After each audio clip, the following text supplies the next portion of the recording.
Where's your Browns hat? Where's your Browns hat? Yeah. Ready? Okay. I'd like to start by thanking our coaching staff. Our guys have, well, they've logged a bunch of miles, so I appreciate their effort. It's a great group.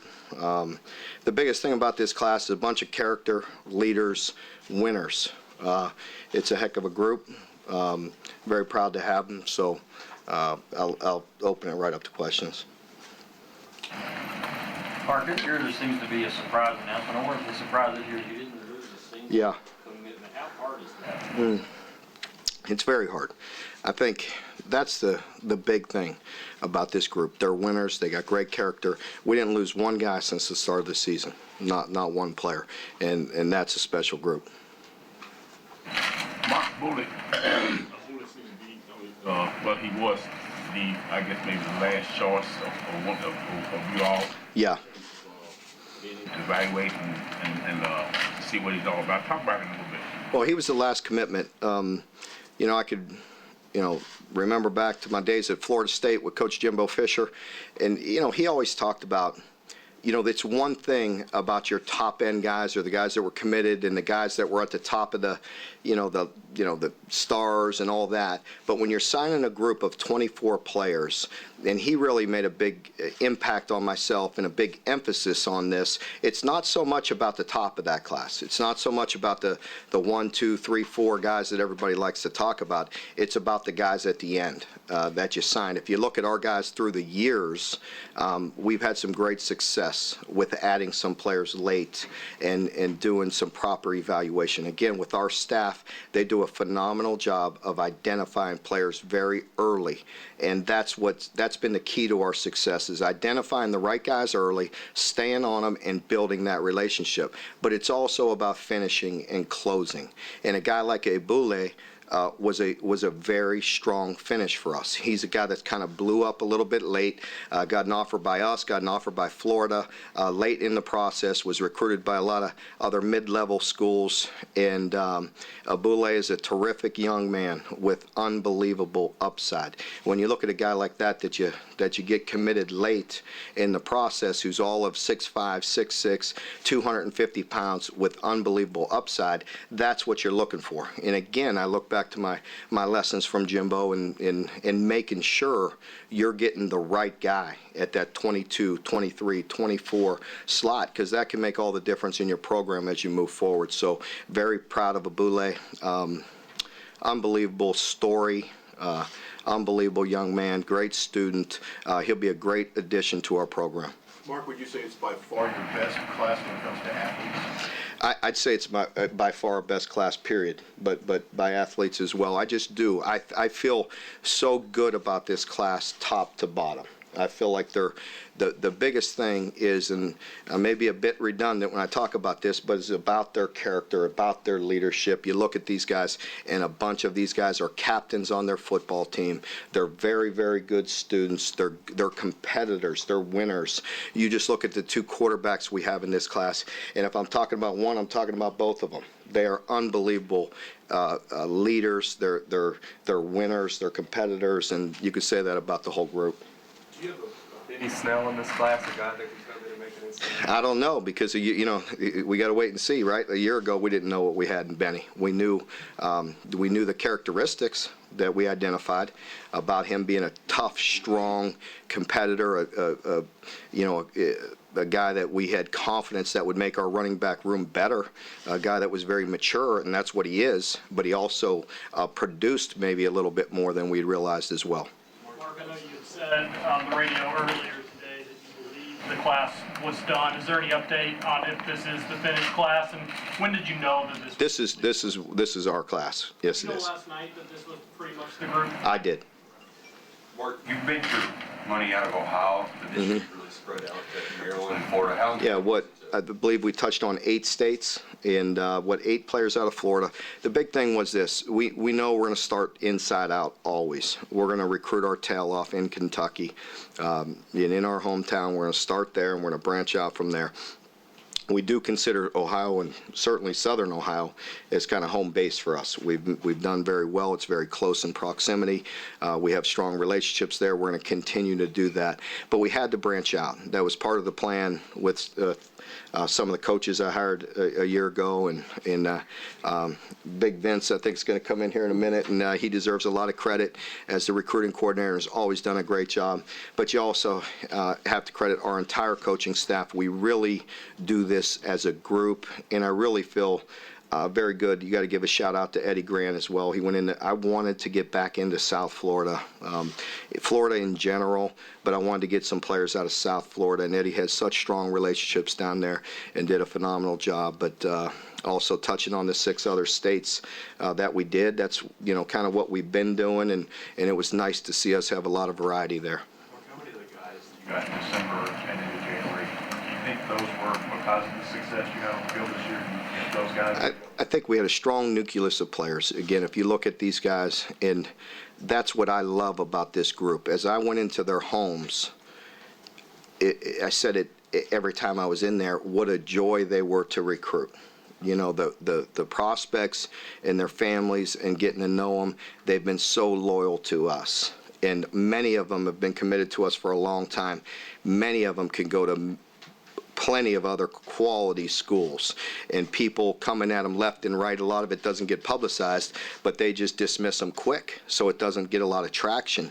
These guys could have gone a lot of places, and so they've been very solid with us. And then we got some additions in January or in December following the Louisville game. Like I said, it certainly doesn't hurt us. I think our staff had strong relationships. We were doing very good, and I guess you could say that. I mean, we haven't lost anybody, and so that's a good thing. So it certainly doesn't hurt. Pascal and Wright, linebacker. What do you like about their versatility? Is that where you see them on? I do. I see them both outside backers. Josh is a guy that definitely can play more positions, and you'll see how his body grows. But I'd like to start him a lot in the role like a Bud Dupree, and play him standing up. But much like Bud, when we went into our 4-down stuff, Bud was on an edge and put his hand down. Was a great pass rusher as well. But he has great versatility. You see that now in the NFL with Bud as well. And Josh is the same way. He has the ability to drop, but he has exceptional burst and pass rushing ability, so he's very versatile. And Alex is another guy that, or Jordan and Alex, they're both the same. They're both very long, very explosive, can rush the passer, and, are going to get bigger and stronger as we go. But all those outside backers I'm very excited about. Mark, several coaches in Ohio have said that Lynn is one of the most dynamic playmakers they've ever seen. What about him stands out so much?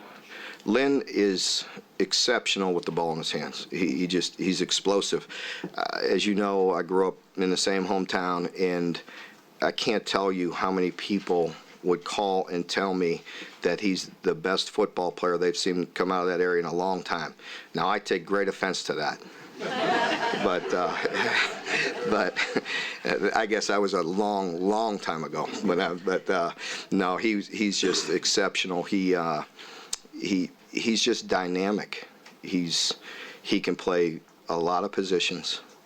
What also makes him special is he's so comfortable taking the snap. As you all know, we've made some great headway with the Wildcat, and with a guy like that, he's comfortable with the ball. You can add a few wrinkles with a guy like that because he's good at some of the read schemes that are involved with the direct snap and then reading, whether it be the power read, zone read, just different plays where there's some options built in where we haven't had that luxury yet. Plus, he can throw it just enough. He's not going to be our quarterback or anything like that on a steady diet, but he can throw it enough to keep people honest, and that we can build off of. But he will play receiver. You may see him some in the backfield at running back. He certainly could play anywhere on defense, but I think he's the type of guy where he changes the digits on the scoreboard, so you want to put the ball in his hands as many times as you can. Mark, Rich Brooks had wins but not facilities early on here. You had started getting facilities but not wins, and now you have both. Has Kentucky ever had more to sell? I don't know. I don't know. That's for you all to write. You've been here. Some of you have been here longer than me. But I feel very good about what we have in place right now, starting with our coaching staff, the people in our building. We have quite a few very good young coaches. We have some great experience. We have quality facilities that we can compete against the very best. If you remember, back at my very first press conference, I told everyone that we would recruit the very best players and recruit against the very best schools in the country. I think half of you laughed at me, but that's not going to stop, and we're not going to win them all, but we're going to win our fair share, and we're competing and we're fighting to get the very best players we can, and this group included. There's quite a few options that these players could have gone, and I'm happy they chose us. You guys made Jedrick say no to you repeatedly. Is that part of it? I mean, you say you're not going to win them all, but just to never give up on those elite guys? Well, just anybody that we recruit, it's our job to make it difficult for them to say no. To come to Kentucky, we're going to do our very best to recruit the best players that we think fit our system. And very, very happy about this group of these signees. The 24 guys we have that we added to our program are going to make us better. They're going to make the community happy. You're going to enjoy covering these guys and getting to know them. There's a bunch of quality young men in here. And again, it starts with the winning attitude, the leadership, the character that these guys have. Mark, how much do you enjoy evaluating DBs and recruiting defensive backs, and how do you feel about how the secondary, where that's going? Yeah, I feel very good. I mean, I love recruiting defensive backs, and more importantly, I love developing them. So, I think this is a great addition. I want to say we added 5 guys that can all play, that are all versatile, and, I think they have big upside. On the character, I'm sure every year you look for character. Did you put any more emphasis on it this year, or is that just kind of the way that it ended up falling? No, I think every time, as we build, as Kyle mentioned, as we build this program, as we win, as you see the product on the field getting better, as you see the facilities improving, and as you see our attendance increase and the excitement in our stadium, it all works together. As I also mentioned, day one is it's going to take a big commitment from a lot of people, and we always accept that. I accept my role to put a quality team out there that people want to come see. But as we do that, we need to fill this place. Because let me tell you, the guys that came here and late in the season and watched our Georgia game and see that environment, that's the environment that we have to play in front of every week. And that's what we're competing against. You guys know, you travel around and go look at the other SEC schools. Winning or losing, they are packing them in. Well, you in favor of our early signing period in the past? What do you think about this specific proposal? In the past? Yeah, we'll see what happens with it. I think, if one of the proposals that's out there right now, if they keep it the way it is I don't think any of us were in favor of signing anybody in the summer prior to competing in their senior year. None of us are for that. I'm not for that. But if we can add something that looks like they may add something in December, I would be for that. It would clean up a lot and save us a lot of traveling. As I mentioned, I appreciate our staff and our families, our wives. These guys travel around the clock, around the country, and spend an awful lot of time away from home, and some of it is just babysitting, and it'll clear the air a little bit. So I don't see anything wrong with giving guys 2 options. If you want to get it out of the way and knock it out of the way in December, so be it. Like I just mentioned, every guy that we just signed, well, not every one of them was committed, but the ones that were committed from the first game of the year to the end, what's the harm in giving them the opportunity to sign early? Mark, I know at one point you thought this was going to be a pretty small class just because of the scholarship numbers. What made you decide that you needed Players. Too many good players out there. Too many good players. We had momentum. We have momentum. We have players. There's some attrition that's built in, and that's going to happen. You got to realize we have never played at full strength since I've been here. It's like been self-imposed penalties, but we have not been at full strength. Next year, I want to play with 85 guys on scholarship, and we haven't had the luxury of doing that. Mark, here's so much talk about high school kids have to focus on one sport only if they're going to be any good, but I see a lot of multi-sport players on this. How does that transform football? football field. Yeah, I think that says a lot about just athletes in general. You know, we want athletic guys. We want versatile guys. I love the fact that these guys, a lot of them, many of them play basketball. I think Lynn, I was talking to Lynn, it was bright and early this morning, but he was half asleep, but I think he said he had 33 last night, you know, on the basketball floor. He's just an athlete, and quite a few of these guys, you know, they run track, they may play baseball, and, you know, I like that in a prospect. What is your favorite, alternate sport for a guy? What do you think? It's hard to beat. It's hard to beat basketball. You know, I think a lot of guys, but you know, the ball skills that are involved in, you know, in baseball, a lot of that translates as well. So anything, you know, whether it's soccer, you know, baseball, basketball, whatever. For linemen that wrestle? I do like wrestling. I do. So I've coached some guys through the years that were some very good players for us that were wrestlers. I don't know if there's a sport that challenges you more personally and more one-on-one than wrestling. You know, that's a brutal sport. You know, I went to Iowa. I was not a wrestler. You know, in Northeastern Ohio, wrestling is big, but I didn't wrestle at all. We didn't have it at my school. But certainly at Iowa, I was friends with some of those guys, and they're all a little bit nuts, but they're very, very tough guys. You know. Can you talk about the Let's just talk about somebody that's Go ahead. we need to watch for. Tell me again. So you talk about the depth of the Class, how deep it is. Talk about somebody we need to watch for. Well, I was asked that earlier on the show. I think Sebastian Dolcine, you know, is a guy that's a little under the radar. I think is going to be a very good football player. I think all the O-linemen. Austin, you know, is going to be the same way.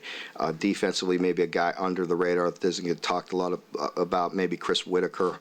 You know, a guy I have high expectations with is Lonnie Johnson. Is a guy that I think really has a chip on his shoulder, is a good-looking, strong athlete. You know, I think could come in and help immediately. You know, we talked about Lynn and Josh. I think those are obvious guys. What does it say about Lonnie that he was able to persevere through that junior college ranks? I mean, I think he signed 3 times. Yeah, we knew Lonnie coming out of high school, and so you know we've known about him for a while and watched him for a while. It says a lot about him, and you know he is a special young man, and he's been through a lot, like many of these guys, and many of them have their own unique individual story that they've overcome quite a few things.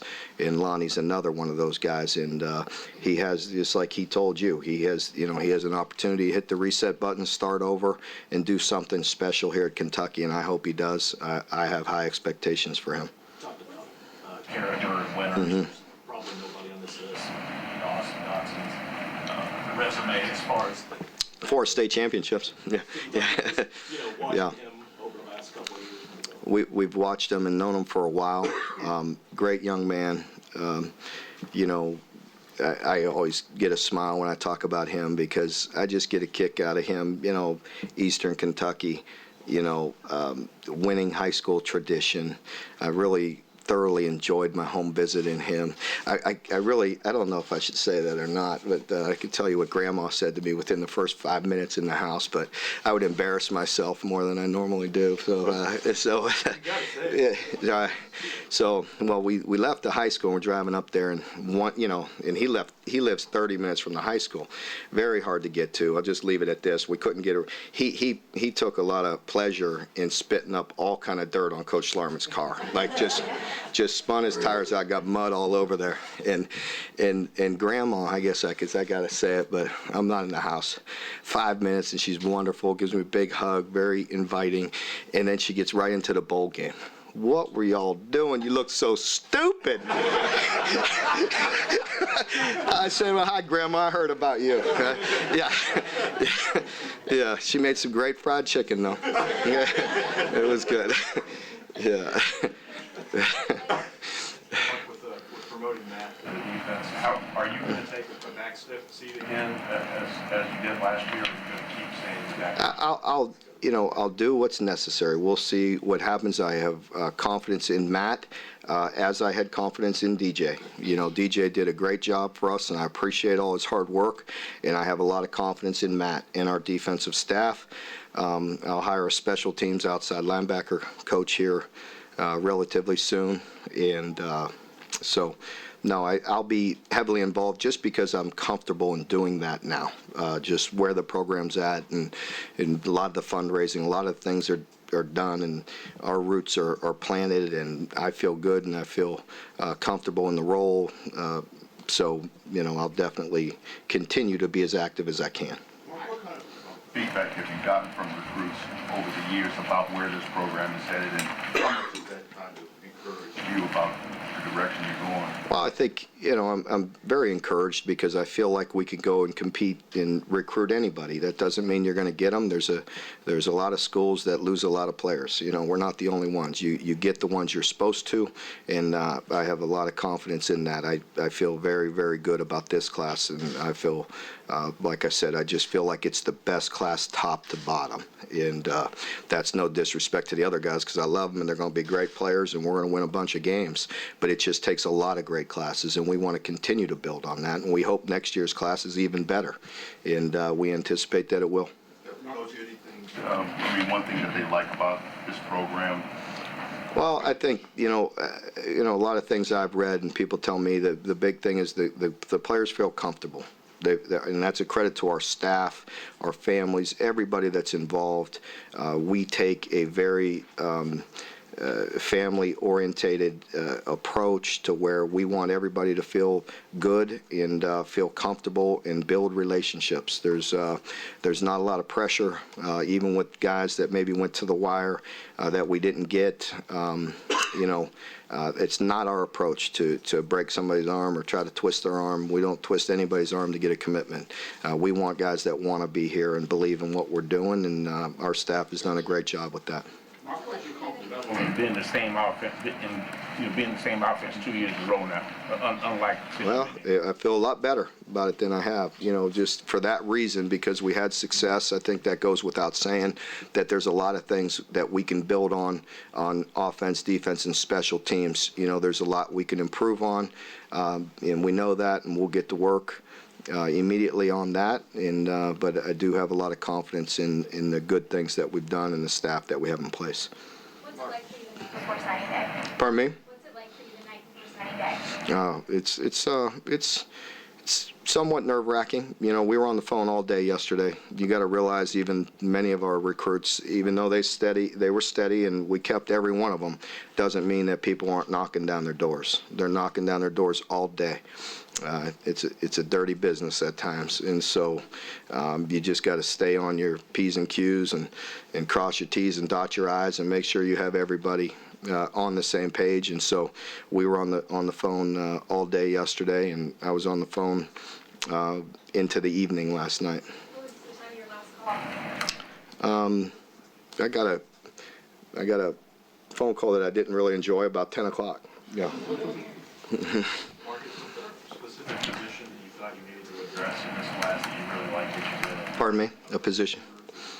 I think we touched in a lot of areas. We signed 10 big guys, 3 O-linemen, 7 if you count outside backers, D linemen, and 11 skill guys, 2 quarterbacks. So I think we touched on a lot of areas. I think, we all know that you need to continue to build depth at defensive line. With the outside backer, defensive line, I think is always important. In offensive line, we want to continue to stay. We feel like we have a solid group coming back, and we want to continue to build with that. And the skill goes without saying.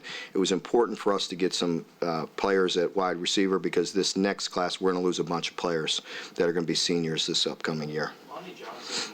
Seems like he really fits that mold of a bigger corner that you all like. How much will it help him kind of being here early to work towards? It'll definitely help having him here. He didn't play last year, and he's been at junior college, so he needs to develop some winning habits, and he'll do that. He'll have a lot of structure, and he'll get to work. And I think he told you that those first 2 workouts, he wasn't used to working at that pace, and that was just a warm-up for us. So we'll get going and amping it up. And but the good thing about him is he's an athlete, and he'll catch on real quick. He's a big, strong, good-looking guy, and he'll pick it up pretty quick. So it's good that he's here. Mark, from day one to now, how close to you looking at your yourself in saying this sucker is built? I mean, it's never built, but No, it's built. it's never built. It's another notch, that's for sure. Definitely, I think, I've never denied that the on the field, proof has to be there. You have to verify it with wins. Nobody, you all are in here and, you've seen, the ups and the downs and, building this program, but you have to get some victories. Your players work to win games, and your coaches coach to win games, and so it was important for us to take that next step. We're not at all satisfied with where we were. We felt like, we certainly left some games on the table that we had an opportunity to win, but we won some close ones as well.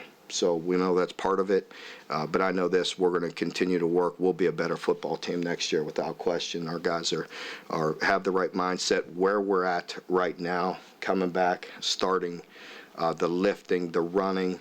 The foundation that we have right now is not even close to where we've been before, including last year. So I think our players are definitely ready to take the next step. We have some maturity within our program. We have some experience, and so we're ready to build on that. Jen, last one. A couple of your assistants talked about football IQ in this group and what they saw. Yeah. How do you judge that? How do you gauge that when a kid comes on a visit, and how important is that? I think it is. It's important on the visit. It's important to see them in a classroom, in a meeting, in talking about some football and seeing how they pick things up. That's important for us, but it also shows up on the field, just awareness and the way they play. And we study a lot more than just a highlight film. So, we really feel like these guys have a lot of versatility. And the awareness, it also comes with the guys that I talked about with that winning attitude and character. So it's a special group. So I'd like to wrap it up again by just saying thank you to all you. Thanks for your interest. Thanks for your coverage. I appreciate our staff, our wives, our families, for the sacrifice that they make. It's been a long year, culminating with this class here today that's going to represent this university the right way. The fans are going to be very proud of this group. It's a great foundation for a freshman class for next year, and it's definitely going to help us in the future. We're excited about this year. I'm really happy to get this wrapped up, to be honest with you, and on to developing our players and getting to work with our players next week. So thank you all very much.